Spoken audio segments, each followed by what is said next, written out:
Scientists studying COVID are increasingly highlighting the role of autoantibodies, rogue antibodies that attack either elements of the body's immune defenses or specific proteins in organs such as the heart. In contrast to cytokine storms, which tend to cause systemic short duration problems, autoantibodies are thought to result in targeted and longer term damage. Even healthy people make autoantibodies, but not generally in large amounts, and the molecules don't usually seem to cause damage or attack the immune system. Yet researchers also have evidence that nefarious autoantibodies do have a role in many infectious diseases. In late September, a group led by a student at Rockefeller University in New York City reported that more than 10% of 987 individuals with severe COVID-19 symptoms had antibodies that attack and block the action of type 1 interferon molecules, which normally help to bolster the immune response against foreign pathogens. That was a striking proportion, the researchers say, because people's antibody repertoires are normally very dissimilar, and no one in the control group for the study had these antibodies. The researchers also saw the antibodies in people before their COVID-19 infection, so they think that some people could be genetically predisposed to produce them. Some of the infected individuals had autoantibodies against proteins in their blood vessels, heart, and brain. This is particularly intriguing because many of the symptoms seen in the pandemic are linked to these organs. It's unclear whether COVID-19 infection caused the body to start making these autoantibodies or whether they already had them already. They're hoping to study other cases to establish whether there's a causal link. That would require obtaining more blood samples from before people became infected. Researchers have also found autoantibodies against molecules called phospholipids.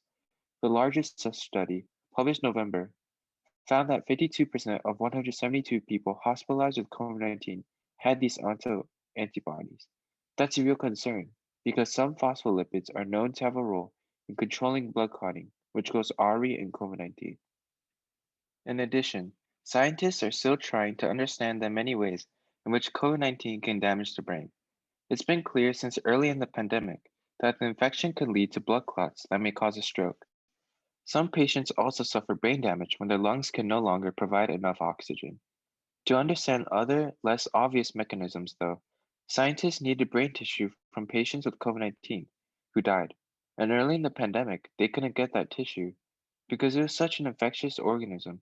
People were not conducting autopsies at most places. They simply lacked the protective gear that allowed them to remove a brain safely. That's changing though, and the team saw widespread evidence of inflammation and damage reported on December 30th, 2020, in the New England Journal of Medicine. They also found a possible explanation for the damage. What was found was that the very small blood vessels in the brain were leaking, and it wasn't evenly. You would find a small blood vessel here and a small blood vessel there. The injuries resembled those from a series of tiny strokes occurring in many different areas of the brain. The finding may explain why COVID-19 patients have such a wide range of brain-related symptoms, including some related to brain areas that control functions such as heart rate, breathing, and blood pressure. Often, patients complain of heart racing or that when they stand up they get quite dizzy, or they can have urinary problems. Still, others report feeling extreme fatigue, which can also be caused by brain injury. What's more, the inflammation and leaky blood vessels associated with all these symptoms may make a person's brain more vulnerable to another type of damage. We know that those are important in Alzheimer's disease, and we're seeing them play a key role here in COVID-19. And what that may mean in later life, we need to be asking that question now. Thank you for following along, and we hope you stay safe.